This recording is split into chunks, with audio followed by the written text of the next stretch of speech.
Deze uitzending is mede mogelijk gemaakt door Hotel en Grand Café De Pauw.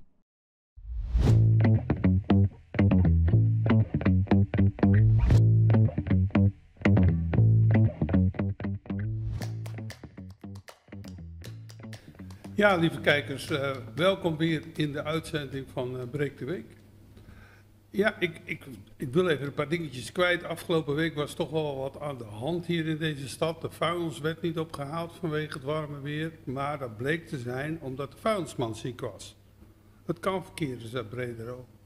Het onkruid groeit hoog, het blijkt zo te zijn, volgens zeggen, uit de wandelgangen, dat er niet genoeg personeel is om dat onkruid allemaal weg te halen. We komen in een tijd terecht waarin we ons moeten afvragen of de basisvoorzieningen nog wel allemaal ingevuld kunnen worden. Gaat het om de zorg, gaat het om politie, gaat het om je huisvuil? Misschien even iets om bij stil te staan. Nou was er ook nog commotie over een kunstwerk bij de Münsterkerk. Ja, er hing een zwembroek en een bikini. Dat kon absoluut niet naast de kerk. Het is inmiddels weggehaald en ik noem dat een storm in een glas water. En voor de rest, ja, wij blijven het nieuws op de voet volgen. En we hebben dit programma, het zijn hier tropische temperaturen in deze uitspanning. En dat komt omdat het roercentrum nog steeds de bovenluiken niet kan open doen om te ontluchten. Dus het is bloedheet. Ik heb hier aan tafel, ondanks al die warmte, Jan Klompen. Jan, welkom. Dankjewel. Ja, Jan is het gezicht van het Limburg Festival.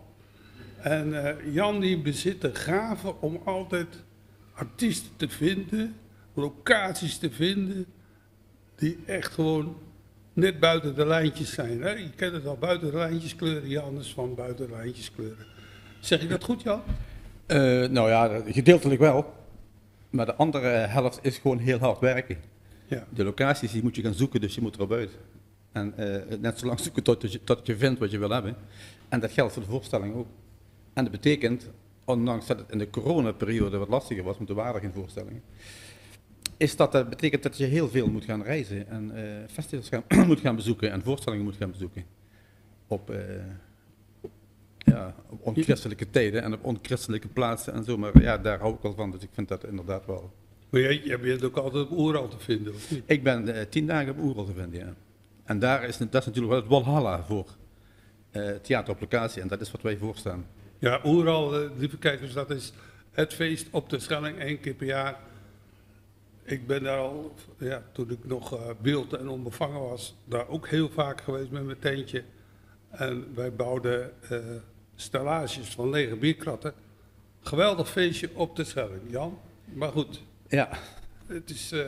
Overigens is dat wat wij met het Limburg Festival doen, wel ooit eigenlijk geïnspireerd op wat ze op Oeral doen. Dat theater op locatie op die bijzondere plekken, bij boerderijen en in kerken en kastelen en in bossen en ja, noem het maar op, of in kelders. Ja, de meest gekke plekken, de meest gekke artiesten. Ja, dat is leuk. Dat is hartstikke leuk. Ja, Jan, ik volg zelf het Limburg Festival al heel lange tijd. Ik heb het zien groeien en zien bloeien. En nu na corona moet jouw hart toch wel helemaal open gaan dat je weer helemaal los kan, hè? Ja, zeker. Ja, in die zin los kan dat de maatregelen er vanaf zijn. Wij hebben afgelopen jaar ook een festival gedraaid, maar dat was eigenlijk het zwaarste in al die... We hebben dit jaar de 40ste editie. In al die 40 jaar die ik heb meegedaan in ieder geval, was dat wel qua voorbereiding de allerzwaarste. Omdat continu de voorwaarden veranderden. En dus de vergunningen aangepast moesten worden. Dat was echt wel een hel. Maar natuurlijk, dat is er nu vanaf. Dus niet de vergunningen, maar wel dat je al die voorwaarden moet voldoen. Dus inderdaad, het hart gaat open, ja. En wij hebben een hartstikke mooi programma staan, denk ik. Ja. En als ik even mag focussen op Roermond, wat gaat er in Roermond gebeuren? In Roermond heb je, ja, ik zal met de kleinste beginnen, dat is de kindermiddag. En dat is een samenwerking met dat doen we al jaren met de EC Cultuurfabriek. Daar is op donderdag, ik dacht 25 augustus. Staat de hele EC vol met theater en workshops en zo voor de allerkleinste. En nu we dan toch in de EC zijn, daar hebben we ook eigenlijk de meest interessante voorstelling van het festival staan. Het Nieuw Stedelijk brengt die, het Belgisch gezelschap. De voorstelling heet Hybris.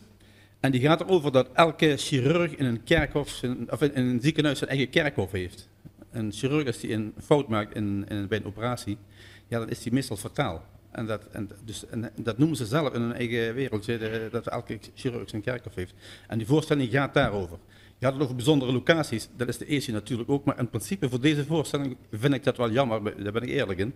Ik had hem liever in het ziekenhuis geplaatst, want daar speelt de voorstelling ook. Maar technisch is hij zo zwaar dat was gewoon niet betaalbaar. Maar ik vond de voorstelling evengoed dermate belangrijk om te laten zien, zeker in deze tijden, dat we naar de eerste ding gaan. Dus, en die speelt op uit mijn hoofd de vrijdag en de zaterdag binnen ons festival. Om een voorbeeld te noemen hoe belangrijk die voorstelling is. In België hebben alle ziekenhuizen, heel veel ziekenhuizen de voorstelling uitgekocht. En programmeren die zelf. Die staat dus niet meer in de theaters, in de vrije verkoop. Maar de ziekenhuizen vinden die voorstelling zo belangrijk dat ze die inkopen en dan zelf programmeren. Uiteindelijk gaat ze wel naar een theater toe, maar ik bedoel meer dat ze dus niet voor de vrije verkoop zijn, maar het is voor het personeel van de ziekenhuizen. Dat had ik hier ook graag gewild, maar ja, zover zijn we hier nog niet. Ook een heleboel regels, hè? Ook dat, ja. En financieel natuurlijk, want de ziekenhuizen moeten ook mee gaan betalen en zo. Ja. En we hebben een bijzondere voorstelling in de Movement staan. Op de Slachthuisstraat. Dat is een voorstelling van een muziektheatergroep uit Noord-Holland, Marlies Ruighoek. De Nachtegaal van Noord-Holland. Die brengt een voorstelling over de Zocalo's, als ik het goed uitspreek. Dat zijn de pleinen in Mexico. En ze maken het verschil eigenlijk tussen de pleinen daar waar mensen samenkomen en straten afzetten en gaan zingen en gaan dansen op een zondagmiddag. Terwijl hier eigenlijk het veel meer individualistischer is en mensen hun eigen ding gaan doen allemaal. Daar gaat die voorstelling over. En we hebben met de Movement afgesproken dat we, omdat het voorstelling over Mexico gaat, ook een Mexicaanse borrelhap gaan aanbieden bij het. Dus je kunt daar een kaartje kopen, maar je kunt ook een kaartje kopen met een borrelhapje, een Mexicaanse borrelhap erbij. Oké, leuk. Ja, dat vinden wij ook. Heel goedkoop, je moet hem wel betalen. Ja, laagdrempelig zoals het heet. Ja, en we hebben ook nog voor Roermond de danspromenade. Die start dan bij de EC en die gaat dan eigenlijk daar rondom de voorstad op 4 bijzondere locaties. Staat daar een dansvoorstelling. Mooi. Eentje aan het water, in de Maas, in de jachthaven geloof ik. Maar die programmeer ik zelf niet, die voorstelling. Ik heb wel geprogrammeerd, maar de speelplekken niet. Nee, En dat doen we ook al 7 jaar en dat is ook een succes. Altijd uitverkocht. Ja, dus mensen die willen dansen, die kunnen hun hart ophalen. Niet alleen om te dansen, maar ook om te kijken naar dans. Ja, een boordevol programma. Hè? Hoeveel artiesten treden er nou op totaal? Of heb je daar geen telling van?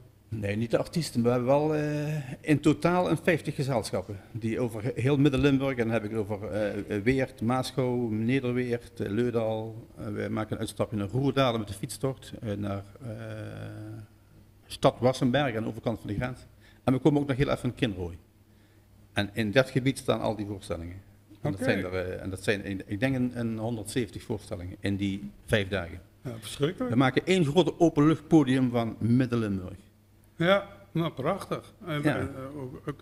Maar goed, dat kost natuurlijk een hele hoop geld om dat te organiseren. Ja, en heel veel tijd en energie en vrijwilligers en zo. Ja, vrijwilligers. Ja. Maar goed, wij worden gesubsidieerd door de provincie.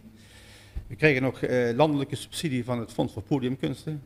En de deelnemende gemeente subsidieert allemaal. Ja. Ik zeg wel altijd, dat zouden die gemeentes veel meer moeten doen. Niet zozeer, dat geld is altijd welkom. Maar, kijk, ik vind dat de gemeentes hier op cultureel gebied met het Limburg Festival goud in handen hebben. Maar het probleem vind ik persoonlijk dat ze het allemaal naar hun eigen kerktoren willen trekken. Men zou dat veel groter moeten trekken en echt voor de regio. Kijk, een stad als Weert of Roermond is te klein voor een heel groot theaterfestival. Maar je kunt het wel regionaal trekken. Ja, nou, men is dan toch heel erg geneigd om te zeggen van, nou ja, weet je wel, het moet wel dan in Maasgouw staan, of in Leudel staan, of nee. Mensen van Leudel die gaan echt wel naar Maasgouw toe, of naar Roermond toe, of naar Weert toe. Dat vind ik wel een dingetje wat, een aantalspunt, zeg maar. Delen is moeilijk, hè? Ja, blijkbaar. Ja. Ja. Ja, maar goed, volgens mij was de Easy Cultuurfabriek eigenlijk zo opgezet en zo bedoeld dat het ook wel een behoorlijk regionaal karakter zou hebben. En volgens mij is deze directeur die er nu zit van plan om dat toch wel weer... Ja, die ontwikkelingen zijn prima, ja. En Maar jullie goed, werken nu samen, hè? ja, we werken samen, dat doe ik al jaren, maar we gaan het wel iets intensiever maken. Maar diezelfde functie heeft bijvoorbeeld de Bombardon en Heidhuis Ja. ook, hè. Ik bedoel, op zo'n kleine afstand, dan heb je ook in Panningen, daar ligt de Dok, die hebben dezelfde functie. Ja, dan, in mijn optiek werkt dat dan lastig. Ja, maar je zou een soort relatiesysteem moeten hebben, hè? Van artiesten die gewoon eigenlijk daarin zouden moeten kunnen circuleren. Nou, waardoor je het ook goedkoper kan maken, hè? Toch? Ja, maar goed, ik praat voor ons festival. Dus ook misschien ook praten voor eigen parochie. Maar je zou daar een heel erg grootschalig, met nog veel meer uitstraling festival van kunnen maken. Ja. Maar dan moet je de koppen bij elkaar steken en inderdaad daar overheen stappen. Ja, Dat is iets voor mijn opvolger. Dus, over de schaduw heen stappen. Over die schaduw heen stappen, ja. Ja, dat En vind dat ik kerktoren denken loslaten. Ja, Dat is wel- nou ja, goed. Ik denk dat als je de Maasbrug overgaat, dat de liefde voor de mond met het Leuden al over is. Dat denk ik. Ja, dat mag je denken. En vice versa. En het geldt voor weer idem dito. Ja, vice versa. Wat we ook nog gaan doen is trouwens, we hebben de 40ste editie dit jaar en we gaan een boek uitbrengen. Van gewoon buiten theater naar buitengewoon theater. Ja. En dat is een boek van 100 pagina's met allemaal achtergrondverhalen. Dus niet de artiesten die gaan vertellen hoe geweldig dat ze het vonden, want dat is een beetje makkelijk, maar gewoon achtergrondverhalen, hoe dingen tot stand zijn gekomen. En waar we fouten hebben gemaakt en waar we blunders hebben gemaakt en waar hilarische dingen zijn gebeurd. Nou, leuk. En het grappige vind ik zelf dat daar de oprichter van het festival, een heel mooi verhaal, Jan van den Berg uit Geleen, heeft destijds opgericht.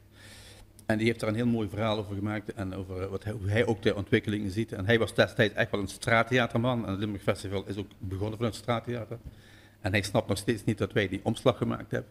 En, dat is heel mooi, ik vind het wel een mooi verhaal, ja. Nou, Jan, als we daar even naar terug gaan naar het boek, wanneer, waar? Het boek gaat uitgegeven worden op de openingsavond. En die is in Leverhooy. De voorstelling is in de kerk in Leverhooy, de Amuse. Die is ook de dag voor het festival, daarom is het ook de Amuse. En daar treden allemaal artiesten op die ooit in het festival gestaan hebben. En daar hebben we een mix van gemaakt.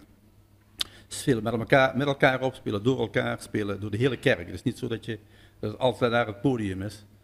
En we hebben ook regionale groepen daarin betrokken. Zo is er een dans van Duda Paiva, dat is echt wereldniveau op dansgebied. En die dansen op muziek van een Gregoriaans ensemble uit Heidhuizen. Dus die mix, dat vind ik wel heel apart en heel mooi. Okay. En de avond begint met een officiële opening voor de genodigden. En daar gaan we het eerste boek uitreiken. En daarna gaan we het heel goedkoop aanbieden. Vrienden van het festival krijgen het voor €5 en voor mensen die het gewoon willen hebben is het een tientje. Dus. We zijn benieuwd. Ik ook. We komen er nog een keer op terug. Weerstand. Ja. Is dat dit jaar ook in het programma? Nee, wij zijn heel fijn in gesprek met elkaar en de partijen zouden het allebei graag willen. Maar vanuit Weerstand hebben ze aangegeven, laat het ons nou dit jaar nog niet doen, omdat het allemaal nog niet rond is met de vergunningen. En we hebben vorig jaar al daar een heel traject mee doorgelopen en we vonden het beide verstandig om het dit jaar niet te doen. Maar de bedoeling is gewoon dat we gaan samenwerken en dat gaat voor volgend jaar gebeuren. Want het is natuurlijk een prachtige plek voor cultuur. Onder andere voor cultuur. Goed. Nou, waar kunnen we alles vinden? Oh ja, nog even. Jullie hebben een soort clubhuis hè, in Hoorn, hè, de abdij. Nou, de abdij is ons festivalhart, zeg maar, tijdens het festival. En daar komen alle artiesten samen, daar komen alle vrijwilligers samen. Van daaruit opereren we. En het is geen clubhuis. Nou ja, ik had die indruk wel eens. Ja, zo gebruiken we het vaak. We nemen de eigenaar, die nu trouwens gestopt zijn, die zeiden ook altijd tegen ons, jullie nemen het eigenlijk over het hotel. Dat is wat ik bedoel. Ja, voor die 5-6 dagen. Maar ze hebben het altijd geweldig gevonden. En, het grappige daarvan, het verhaal is ook een mooi verhaal, dat toen ze het in de verkoop gingen doen, hebben ze bij de nieuwe verkoper gezegd, jullie mogen het hebben, behalve die week in augustus. dan moet je het vrij houden voor het Limburg Festival. Dat was een van de verkoopvoorwaarden. Leuk, Ja, hè? dat is toch prachtig? Ja, het is toch mooi. Ja, dat zal de komende jaren wel iets anders kunnen worden, maar dat ze dat voor het eerste jaar gedaan hebben, dat vind ik echt wel Een stuk waardering. ja, is zeer dat, te ja. waarderen. Ja. Ja. Hey Jan, waar kunnen we alles vinden? Op onze website www.limburgfestival.nl. Nu aanstaande vrijdag 22 juli begint de voorverkoop voor de vrienden van het festival. Ja, En een week later, de 29 juli, is de vrije verkoop. vrienden hebben voorrang. De vrienden hebben voorrang, ja, die moeten we goed behandelen. Ja, maar goed, er zijn genoeg kaarten, toch? Er zijn genoeg kaarten, ja. Maar er zijn ook voorstellingen, we hebben wat kleinere, intiemere voorstellingen. Ja, die zijn meteen Die zijn natuurlijk wel eerder weg, ja. Dus ik zou zeggen, je kunt nog vriend worden tot vrijdag. Dan heb je voorrang. Even een tipje. Nou, in ieder geval, Jan, bedankt voor je komst. Ja, het ziet er allemaal hartstikke leuk uit en we wensen jullie heel veel succes. Dank je wel. En ook nog een ode aan jullie vrijwilligers, want zonder die mensen is het allemaal niet mogelijk. Ja, Toch? absoluut. En we hebben een hele vaste vrijwilligersgroep waar we eigenlijk heel erg dankbaar zijn en waar we eigenlijk altijd uit kunnen putten. Ja. Dus daar zijn we, die staan ook heel erg prominent in het boek. Dat is natuurlijk ook niet voor niks gewoon. Oké. Dus de mensen die allemaal op de achtergrond werken, die hebben we een beetje in de schijnwerper geplaatst. Oké. Ja, we gaan even wisselen. Er komt een nieuwe gast aan tafel. We zijn een beetje in de ban van de motocross terechtgekomen. En de volgende gast die heeft iets bedacht. Ja, we zijn weer terug in de uitzending. Ik heb hier aan tafel een meneer die begeisterd is van de motocross. Hè. Wij zijn al een tijdje ook in de ban van de motocross. Overigens, de ster die we aan tafel gehad hebben, meneer Doense, die is tweede geworden. We hadden gehoopt dat hij eerste zou worden, maar hij is tweede geworden. De Grand Prix van Nederland, zeg ik dat goed, die is gecanceld. Die is normaal in Os. En nu hebben de motocrossers in Nederland, die hebben besloten om maar een eigen feestje te bouwen. Ga ik dat goed zeggen? Ongeveer wel, ja. De wedstrijd in Os, dat is een WK-ronde. Er worden echt WK-punten verdeeld. Ja, die was, eigenlijk stond die op de kalender voor, volgens mij maart. Uiteindelijk in januari, eind januari, begin februari werd die afgelast. Dus dat was wel heel jammer voor de Nederlandse fans. Nu hebben wij in Nederweert, Leverrooy, niet het circuit wat zich leent voor een motocross Grand Prix. Wij zijn we hebben een compact circuit met wel een hele belangrijke regionale functie. Maar we zijn geen circuit wat een Grand Prix zou kunnen organiseren qua infra enzovoort. Maar ik heb gekeken naar wat wel kon en uiteindelijk is daar die pro-motocross wedstrijd uitgekomen die op 30 en 31 juli gaat plaatsvinden. Dus dat is al vrij binnenkort. 2 dagen? Ja, we hebben 2 dagen. Eerste manche, tweede manche, of hoe moet ik het zien? Nee, het is iets anders. Wat je normaal ziet bij motocross is dat het eigenlijk op zondag het hoofdprogramma is. We hebben gekeken naar wat kunnen wij doen als organisatie om niet altijd het standaard riedeltje te doen. Dus wij doen op zaterdag een kwalificatiedag met direct op zaterdagavond vanaf 5 uur de topwedstrijden. Dus als je bij de snelle jongens hoort, dan rij je op die zaterdagavond tussen 5 en zeg even 9 ook jouw finale. En daar wordt dus ook het prijzengeld verdeeld. Dus je creëert eigenlijk een soort avondcross. En het mooie van die zaterdag is dat iedereen die zich dan niet kwalificeert, heeft een geruimde tijd om meters te maken op ons speciaal aangelegde circuit op de zondag. Dus iedereen die zich niet kwalificeert op zaterdag mag op zondag rijden. Op zondag hebben we daaraan toegevoegd nog 2 categorieën voor de allerkleinste jeugdrijders. Dan leggen we het circuit ook iets makkelijker, dus iets ronder. En dan kunnen zij ook gewoon perfect rijden. Dus we hebben een overvolle 50cc-klasse. Dat zijn deelnemers vanaf 5 jaar. Dus dat is op zondag. Dus zondag is eigenlijk een soort extraatje. En om te zorgen dat al die rijders die meedoen, dat zijn er al over de 200, dat die allemaal voldoende rijminuten krijgen dat weekend. Want iedereen wil crossen. Dus zodoende. Jee, maar nee, want het zijn nogal wat deelnemers dan. Ja, het kan nog veel gekker hoor. Ik heb wel eens gekkere dingen meegemaakt, maar ik moet wel zeggen dat dit discipline en de moeilijkheidsgraad van het circuit doet wel een beetje direct de jongens met wat minder ervaring denken van moet ik hier aan beginnen. We hebben het wel spectaculairder gemaakt dan normaal. Dus wat spectaculairdere jumps. Dus de bulten zijn flink aangespitst. En ja, dat merk je ook met trainen al meteen nu. Het circuit ligt er al zo in. Ja, dan zie je dat een bepaalde groep rijders daar iets meer moeite mee heeft. En die gaan zich dan minder snel opgeven voor zo'n wedstrijd.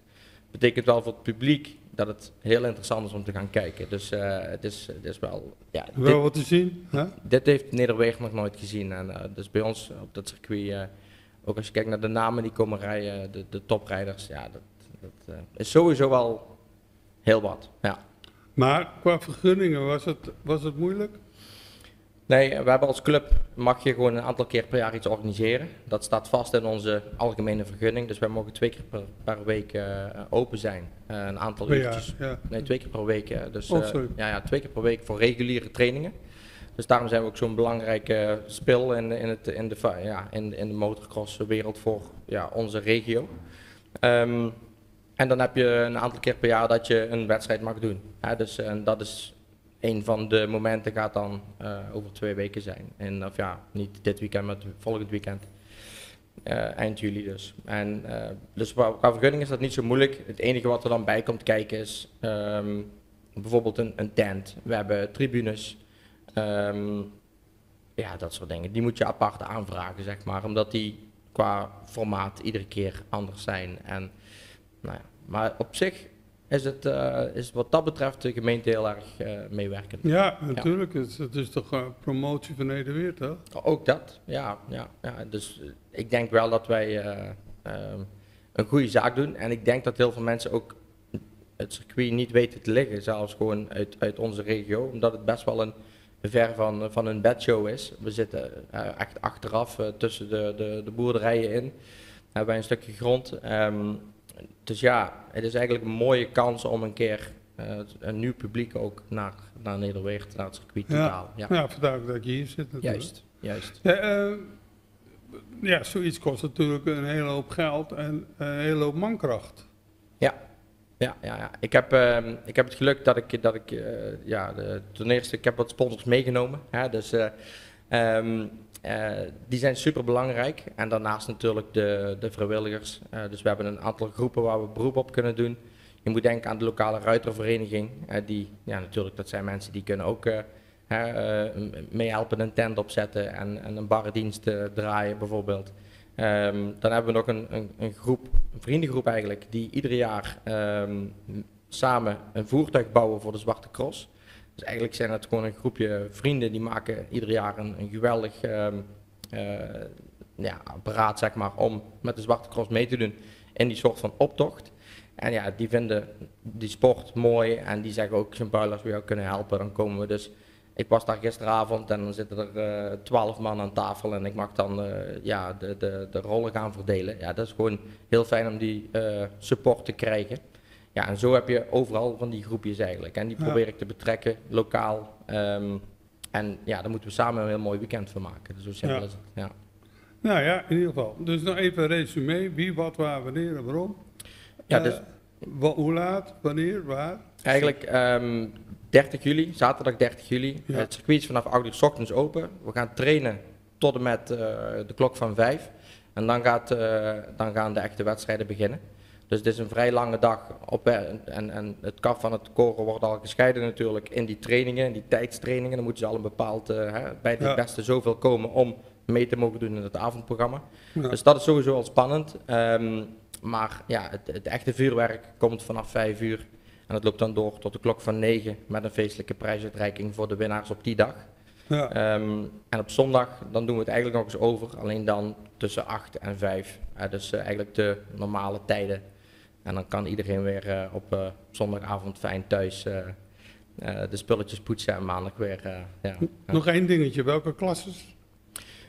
Op zaterdag is het 85cc, 125cc, 250cc en 450cc. Dus eigenlijk gewoon de Gian Doens klasse, zeg maar, met de 85 tot en met de klasse waar bijvoorbeeld Jeffrey Herlings wereldkampioen is geworden vorig jaar. Dus dat zijn toch jongens die van wanten weten en die ook met dat soort jumps om kunnen gaan. Daarin hebben we 2 niveaus, amateur en pro. Dus om zeg maar niet iedereen in hele snelheid geven, ja. ook. En op het snelheidsverschil qua veiligheid vind ik altijd belangrijk uit elkaar te trekken. En op zondag eigenlijk rijden dus diezelfde klasses weer, alleen dan de afvallers eigenlijk. Ja, maar dat zijn toch ook jongens die gas geven. En de 50cc en de 65cc, dus de kleine kindermotors, zeg maar. Met de kleine kinderen vanaf 5 jaar, die rijden dan hun rondjes op die zondag. Ja. Maar niet te vergeten, op beide dagen hebben we dames ook aan de start. Dus die mogen we zeker niet vergeten. We hebben een hele snelle dame uit Stijn, Danae Gelissen. Lady Cross. Ja, dus, maar daar sta je ook echt van versteld. Afgelopen weekend op de Zwarte Cross won een meisje in de 125cc klasse, 14-jarig meisje, Lotte van Drunen. Ja, het is mogelijk om als meisje het echt heel ver te schoppen als je het in je hebt en je traint ervoor, dan de vrouwen zijn op komst wat dat betreft. Nou, komt allen. Waar kunnen we alles teruglezen? Op onze website livingfortheweekend.mx, dat is van Motocross MX, dus livingfortheweekend.mx. Ja. Dank voor je komst. En als er wat te melden is, kom gerust weer terug. Hier is een tafel voor je en een stoel. En dan horen we graag van je. Dankjewel. Rob, bedankt voor de mogelijkheid. Ja, zeker. Dat doen we graag. Ja, lieve kijkers, we gaan er heel even uit. We gaan even proberen hier de ruimte weer te koelen. En de volgende gast is Rob Huver. En Rob is een heel begeisterd vrijwilliger van het Paradies in Roermond. En het Paradies, daar gaan we het zo direct over hebben. Tot zo. Ja, ik ben weer terug in de uitzending. Aan tafel heeft plaatsgevonden Rob Huver van het Paradies. Maar ik wil nog even iets met u delen. Ik heb hier 10 paspartouts voor het motocross weekend in Nederweert. En die ga ik verloten. En dit heeft een gezamenlijke waarde van, schrik niet, €250. En via onze Facebookpagina ga ik deze verloten. Dan ga ik een paar listige vragen voor bedenken, niet te makkelijk. En dan kunt u die winnen. En een van de rijders die daar gaat rijden, dat is onze vriend Doense uit Zwalmen. Die we hier aan tafel hebben gehad. En die is tweede geworden, ja, in de wereldkampioenschappen, dus dat is niet niks. Ja.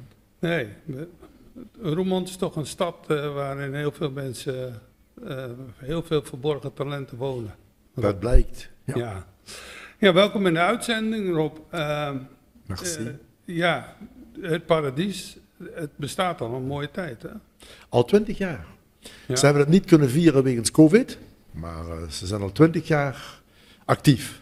Ja, ja, ik zie er altijd heel veel bedrijvigheid als ik er binnenkom. Wij hebben daar onze, zeg maar zeggen, de verkiezingsdebatten gevoerd. Juist. En we werden fantastisch ontvangen. Het is een mooie locatie om ons werk te doen. Vandaar nog even een compliment aan jullie. En nog een stevige merci eigenlijk.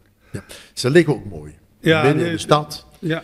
Ze zijn goed geëquipeerd. De gemeente subsidieert dat uiteraard. Ja. Heeft daar goed in geïnvesteerd. Alleen ze moeten wel financieel rondkomen. Dus voor sommige activiteiten wordt iets gevraagd. Ja. Terwijl de doelgroep eigenlijk, ik ga het voorlezen, het doel van het Paradies in 2 zinnen. Is het volgende: door een aanbod van activiteiten aansluitend bij de wensen bij de wensen en behoeften, senioren ondersteunen in hun streven naar zelfstandigheid en maatschappelijke participatie. Kijk. Mooier kan ik het niet zeggen. Nee. En dat maken ze ruimschoots waar.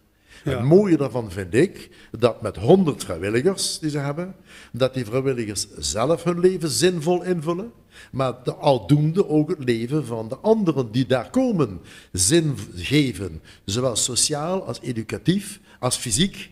Want de activiteiten zijn sociaal, educatief, fysiek, zingen, wat doen ze allemaal? Biljarten, kaarten, lezingen, cursussen, waaronder die van mij. Ik geef daar zelf een cursus Engelse taal en literatuur. Daar wil ik zo direct even op inzoomen. Een serie, graag. Maar ze hebben ook tafeltennis, gymnastiek, yoga, ik heb het even opgeschreven hoor. Leesclubs, zingen, tekenen, knutselen, computercafé, dagbesteding, workshops en ook exposities. Ja. Daar scoren ze ook mee. En het zijn allemaal dingen die mensen trekken, waar je veel vrijwilligers voor nodig hebt om dat op de planken te zetten. Die vrijwilligers zijn enthousiast, die doen zinvolle dingen zelf en stralen dat ook uit naar de gasten, die ook komen om, zowel sociaal als fysiek, afgeleid te worden, bezig gehouden te worden. En daar zijn ze uitstekend voor geëquipeerd, al 20 jaar. En hun thema is ook ontmoeten. En dat vind ik ook terecht. Ze hebben dus ook in corona een tijd stilgezeten. Ook veel van hun klanten, jammer genoeg. Maar het ontmoeten is waar ze met veel activiteit, ik heb er maar een deel genoemd, voor zorgen. En ik ben blij als vrijwilliger daaraan te kunnen bijdragen. Ja, nee, dat is ook iets om trots op te zijn op zo'n organisatie. Ja. 100 vrijwilligers. Ja, ik hoor om me heen, en voor ons is het ook heel lastig om iedere keer vrijwilligers te vinden. Ja. Want het eerste wat iemand vraagt als hij vrijwilliger wordt, ja, zit er ook een beloning aan? Maar dat zit er gewoon niet aan. Wat schuift het? Wat schuift het, hè? Wat schuift het, hè? Ja, wat schuift het? Wat schuift het? Nee, maar ik bedoel, die 100 vrijwilligers die zijn nodig om dit allemaal te laten runnen. Is dat voldoende aanwas? Ja, vergeet niet, het is een 55-plus centrum. Dus als je de jeugd vraagt als vrijwilligers, ja, die hebben schoolactiviteiten, hun werkactiviteiten, maar dit zijn veelal mensen die al achter het arbeidsproces staan, net als ikzelf, en die hebben dus tijd ter beschikking. En waar het Paradies heel goed in is dat ze die mensen iets geven wat hun aanstaat. Er zijn een hele hoop functies en er wordt duidelijk met jou gesproken, wat wil jij, wat kun jij, waar ben je goed in, wat hebben wij nodig, wat zijn jouw wensen, wat zijn jouw verlangens. En dan zijn die mensen daar rustig in, want ze doen het allemaal pro deo, net als ikzelf. Maar ze moeten niet het idee krijgen dat ze ergens in gedrongen worden. Want je komt toch ook mensen tegen, het ontmoeten, die problemen hebben. Mensen die misschien niet meer helemaal optimaal functioneren. Daar is het Paradies ook voor. Die moet je ook wat bieden, maar daar moet je ook mee kunnen omgaan. En in dat opzicht hebben ze groot gelijk dat ze hun personeel zorgvuldig selecteren, ook zich goed doen voelen. En dan kunnen ze ook functioneren. Ze hebben regelmatig vergaderingen met de vrijwilligers. Van, gaan we nog goed? Wat moet er gebeuren? Gaat er iets niet goed? Wat kunnen we nog doen? Want na 20 jaar, moet ik zeggen, hebben ze zich behoorlijk verbeterd. Zowel qua accommodatie. Ze hebben veel mooie zalen die tegen zeer gereduceerd tarief te huren zijn. Ook de beamers en dat spul en wifi, het zit er allemaal in, allemaal op. Dus als je daar iets wil doen, ben je ook geëquipeerd en gefaciliteerd. Ja. En dat is niet overal. En dan wat we net zeiden, de ligging is natuurlijk prachtig. Alleen parkeren is een probleem. Sommige oudere mensen die zeggen van ja, hoe kom ik daar? Dan moet ik in de Oranjerie parkeren. Ja, en dan moet ik daarheen. En ja. Er is altijd wel wat. Maar dat is dan hun nadeel zoals het is. Maar wat de rest zijn ze heel erg actief en toegankelijk. In dat kader wil ik wel even iets zeggen. Er is een hele mooie parkeergarage bij het station. Ja. En de Maria Theresia-laan. En voor €4 koop je een dagkaartje bij de Primera. Maar het gaat niet zozeer voor het geld, het gaat om de afstand. Maar ik wil even zeggen dat dat een heel toegankelijke parkeergarage is, ook qua ligging. Maar een hele hoop mensen kennen het bestaan niet of staan er niet bij stil. En je loopt een tunneltje door en ja. Je bent toch? Nee, het is goed dat je daarop alerteert, absoluut. Ja, zeker. Ja. Nou, even terug naar die 100 vrijwilligers. Dat vraagt ook om een gigantische aansturing. Ja. Daar hebben ze ook een manager voor, fulltime en betaald uiteraard. En nog een aantal krachten, maar weinig betaalde krachten. En dat is dus een handvol om dat aan te sturen, want ook de vrijwilligers zijn 55 plus. Dus daar mag je ook niet meer alles van vragen. Nee. Sommigen zijn kritischer dan anderen. Sommigen komen problemen tegen op het sociale, contactuele vlak, want het gaat over de ontmoeting, waar je dan wat mee moet. In mijn cursus speelde het aantrekkelijker in de zin dat ik dus Engelse en Amerikaanse boeken behandel. En op een zeker moment merk je dat als je een boek over de Tweede Wereldoorlog behandelt bijvoorbeeld, dat sommige cursisten daar eigen ervaring mee hebben. Dat spreekt hun aan. Dat maakt Emotioneel iets betrokken. los. Emotioneel betrokken. Een verhaal waar een moeder een kinderen verliest of een vader. Ja, dat is veel gebeurd bij mensen. Ja. Je partner verliezen. En in de literatuur die ik dan behandel, Ja. komt dat ook voor. En ze hoeven daar geen echt goed Engels voor te kennen, wel een beetje ondergrond moeten ze hebben natuurlijk. Maar het is niet alleen het verhaal, maar ook wat doet het verhaal? Hoe komt het tot stand? Ja. In welke tijd is dat ontstaan? Ja. Waarom is het zo ontstaan op die manier? En interactief. En ik moet zeggen, daar roep je ook oudere mensen die hebben ervaring genoeg. Die zitten niet alleen maar te consumeren, maar je krijgt ook interactief reacties en vragen. Ja, en dat is duidelijk het afleiden, het bezighouden, het iets bieden wat daar plaatsvindt. Ja. En wat ook goed lukt. Nou, in dat kader heel even kort. Ik spring wel eens meer van de hak op de tak erop. Dus, mensen zijn het gewend van mij. In dat kader zijn wij bezig om een uitzending voor te bereiden over de evacuatie van de dames, hè, dus de vrouwen en meisjes en jongens en kinderen, hè, dus die nog in Roermond waren in 1945. Die zijn massaal geëvacueerd naar Groningen, Friesland, Drenthe. Ja. En onderweg daar naartoe, dat ging in veewagens, zal je niks verbazen, werden die treinen beschoten. En er is een trein vreselijk beschoten, een van de vele treinen, hè, dus een van de vele, want ja, het ging om gigantisch veel mensen. Een van die treinen is beschoten in de plaats Raalte. En laat daar nou eens een heel gigantisch monument staan. En laat ik nou eens zo'n pak met verhalen gekregen hebben van mensen die reis hebben meegemaakt. Daar komen we binnenkort op terug. Maar misschien wel interessant. Ja, het lijkt mij ook heel herkenbaar voor velen. Ja, ik denk dat het wel wat herinneringen oproept. En mevrouw, kinderen van die mensen die in die trein hebben gezeten. Ja, Ja, een monument op het Münsterplein, hè? Ja. Van de moeders in die tijd, dus ik moest herinneren. Ja. En ik ben er zeker een keer met een heer Spee gegaan, Maan Spee, is inmiddels ook 98 als je nog leeft, blind. En die wil dan een wandeling meedoen. Hij zegt, nou als jij voorloopt met een wit t-shirt, loop ik achter je aan in die wandeling. Ik zeg, en dan moet jij mij vertellen, want die heeft het meegemaakt. Die is meegeweest als 19-jarige jongen met die evacuatie. Ja. Nou, ik heb zelden Maar twee zo'n... we gaan met het team naar Raalte en daar zijn mensen in Raalte die hebben de kranten van toen gedigitaliseerd. En daar staan brieven in van Roermondenaren die hun dank hebben uitgesproken aan die krant, ingezonden brieven aan die krant. En die zijn gedigitaliseerd, daar gaan we naartoe. Ja. Wij willen dat zien. Stuk geschiedschrijving. Ja, wat leuk. En daar krijg je ook veel belangstelling voor, denk ik. Ik denk het wel. Ja. Alleen, ja, we moeten het natuurlijk, zoals alles, we moeten dat financieren op de een of andere manier. Ja, Maar dat is het het gebruikelijke verhaal, hè? komt waarschijnlijk goed. Rob, even naar jou. Jij bent even naar jouw roots. Jij bent leraar geweest. Ja, leraar Engels. Eerst op het middelbaar onderwijs. En daarna naar de Universiteit Maastricht. En sinds 10 jaar dus gepensioneerd. Een jaar in Amerika gewerkt, dat kon toen nog. Een tijdje in Engeland actief geweest. De universiteit stuurde mij naar Ghana. Voor ontwikkelingswerk, om een PABO. Na de val van de muur in Oost-Europa een aantal malen in Tsjechië. Zomercursus Engels gegeven.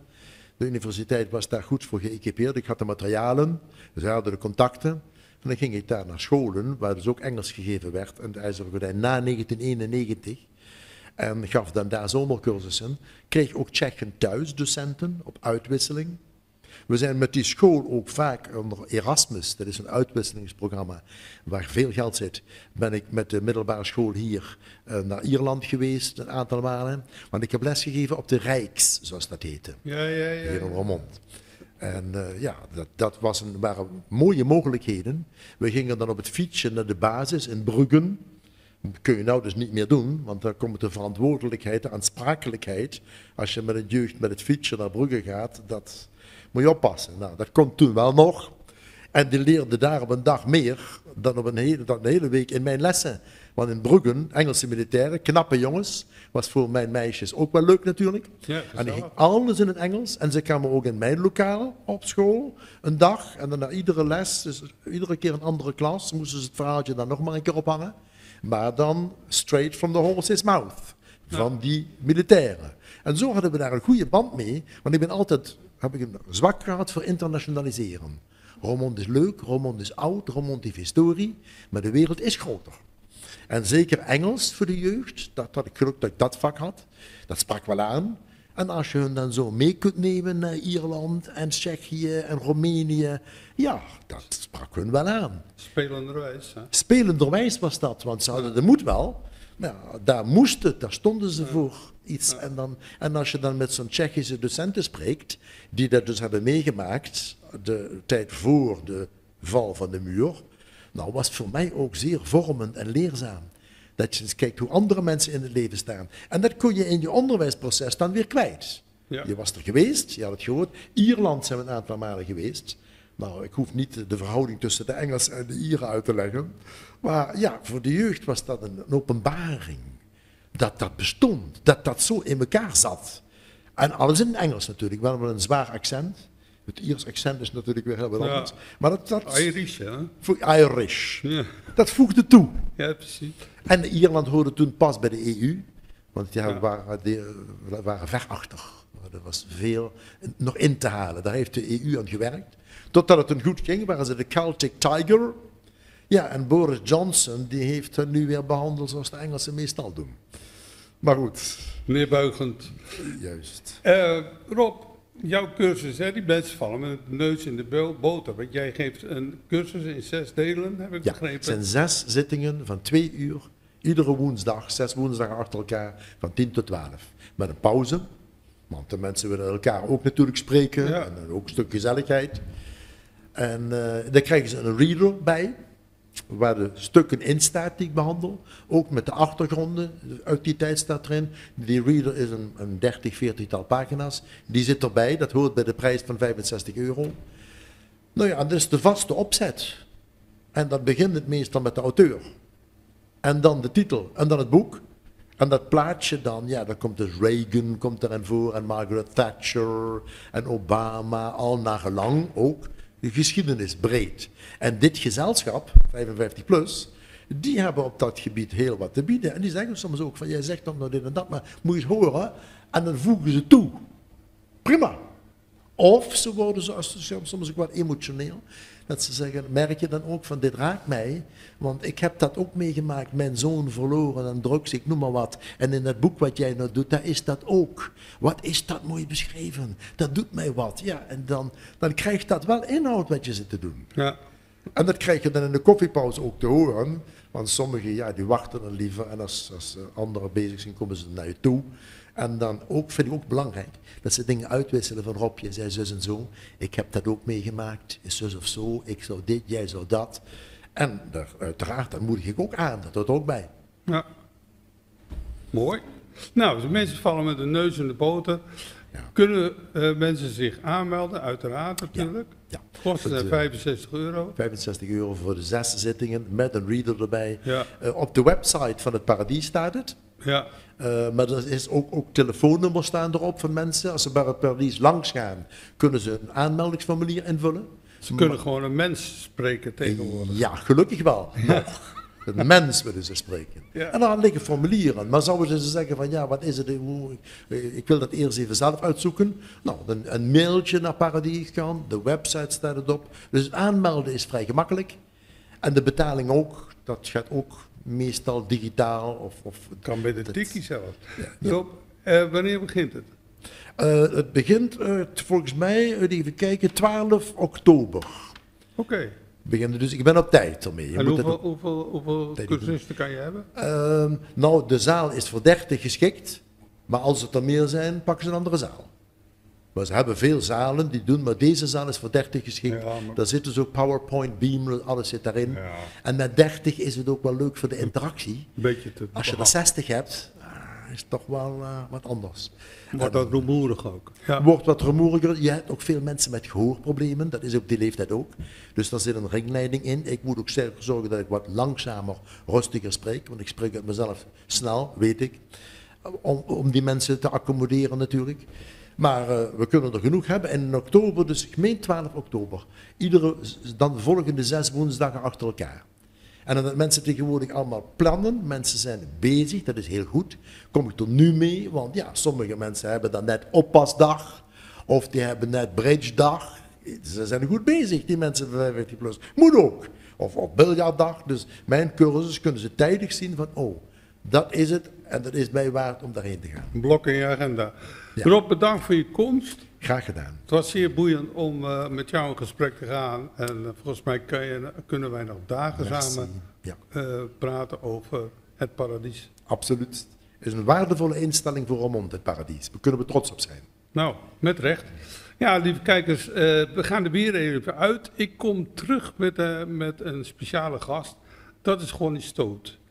En Gonnie die heeft, zal ik maar zeggen, de Schumanmarkt. Dus 2 dagen.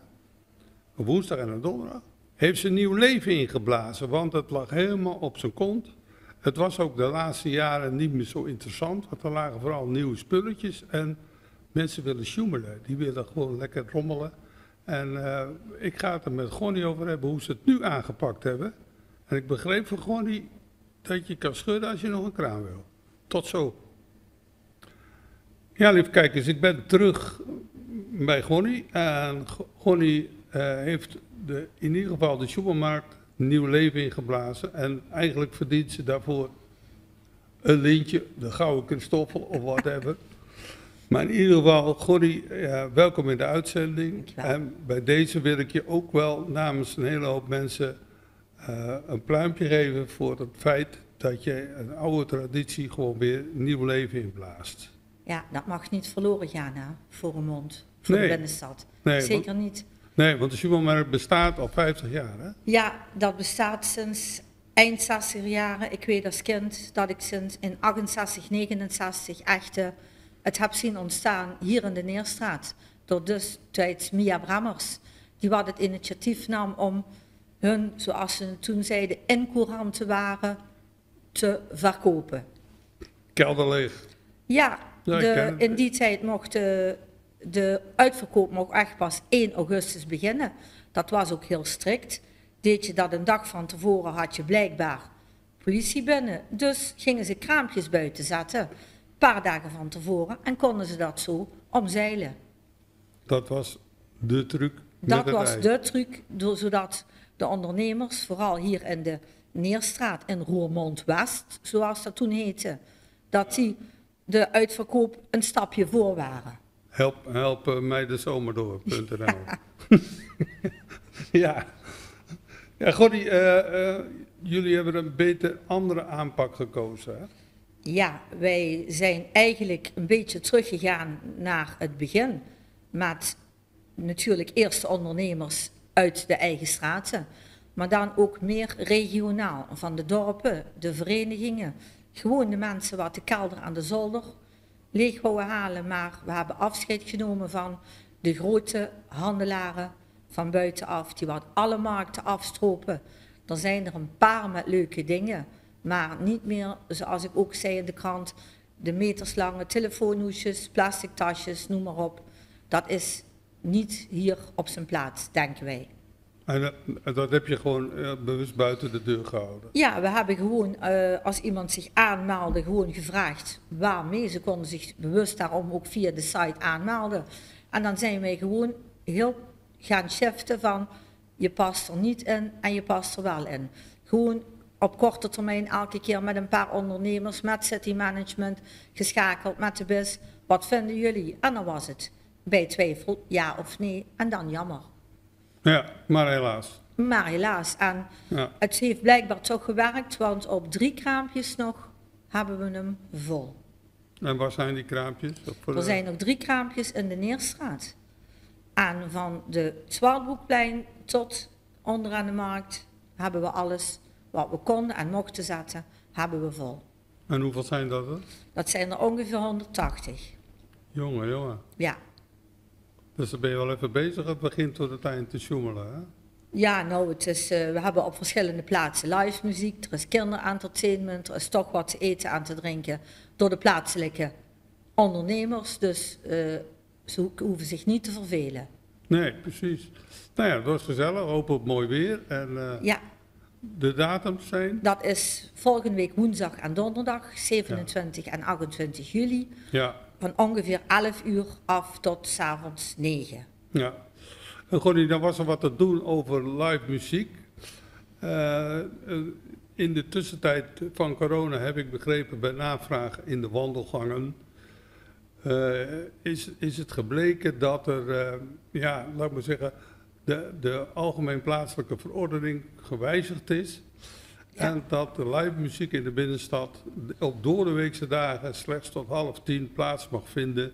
En dat is een wijziging die in de 2 jaar corona... Dat wist ik ook niet. Dat Nee. was voor ons ook van de Schumelmaat eigenlijk niet van toepassing. Nee. Omdat wij tot 8:30 dan live muziek mogen. Maar laatst op cultuurnacht, maar dat was op een zaterdag, mochten wij tot Ja. 11:30. Ja, En evengoed op een doordeweekse dag tot 9:30. Daar kun je helemaal niks mee. En als ze Roman bruisend willen hebben, moeten ze daar zeker een uurtje minimaal Ja. aanplakken. nou ja, ik heb nog geen witte rook uit de schoorstenen van het stadhuis zien komen of horen komen. En volgens mij zijn ze nog aan het vergaderen. Laten we het hopen. Voor Ja, iedereen. nou goed, er wordt wat afgevraagd. Voor de ondernemers, maar ook voor de bezoekers. Ja, Dat helemaal het goed. een leuk feestje kan worden. Nee, nou goed, iemand zei van ja, maar de bewoners van de binnenstad. En toen heb ik gezegd, luister, als je niet tegen een beetje muziek kan en lawaai enzovoorts, moet je niet in de binnenstad gaan wonen. Moet je naar een rusthuis gaan ergens aan Hutje de op Maas. de hei pakken, zeg ik Ja, altijd. ja, naar de Maas toe en daar vegeteren. Ja, Nee, de binnenstad moet ja, bruisend, levend. booming zijn. Ja, moet leven. En dat hoeft niet tot 3 uur 's nachts, met alle respect, maar Nee. 9:30 is ook het uiterste. Nee, we gaan om 9:30 ook niet naar bed, toch? Wel. Nee, nou ja, goed, in ieder geval, de wijze heren in het stadhuis gaan erover beslissen. Laten we het hopen. En zodra de witte rook is, zullen we dat ook laten weten. En Heel dan fijn. weten jullie het natuurlijk ook. Zeker. Ja, nou, ik denk dat het een prachtfeest gaat worden. En gezien ook de selectie die jullie toegepast hebben in de kramen, denk ik dat er best wat te zien valt. Er is wat te zien. Er zijn ook, behalve verkoop, zijn er bijvoorbeeld hobby-imkers, hobbyhoutsnijwerk. Dus er is wat te zien en wat te beleven. Ook voor de kinderen dus. Dat kinderentertainment, Tally de ballonnenclown, de sokkertantes. De kinderen kunnen zich laten schminken. Kost allemaal niks. Het moet gewoon voor iedereen een feestje zijn. Ja, nou, volgende week woensdag hebben wij hier live muziek buiten. Want ja, In de Bakkerstraat is live muziek. en hier ook. Bij Vasco is live muziek. Ja. Er lopen nog, woensdag heb ik een samba-band rondwandelen. Donderdag zijn we nog voor iets aan het kijken. Dus er is zeker wat te beleven. Ja, nou, hartstikke fijn. Bedankt voor je komst. Graag gedaan. En ik ben blij dat we even hebben kunnen uitleggen dat de Schumelmarkt 2.0 er anders uitziet. Zeker. Bedankt voor jullie tijd. Graag gedaan. Ja, lieve luisteraars of kijkers. Het is alweer een uur voorbij. We zijn leuke gasten gehad. We zien u graag volgende week terug. En dan hebben we ook live muziek. En tot dan. Dit programma wordt mede mogelijk gemaakt door de horecadiensten van Cox & Co. Happy to serve you sinds 1926.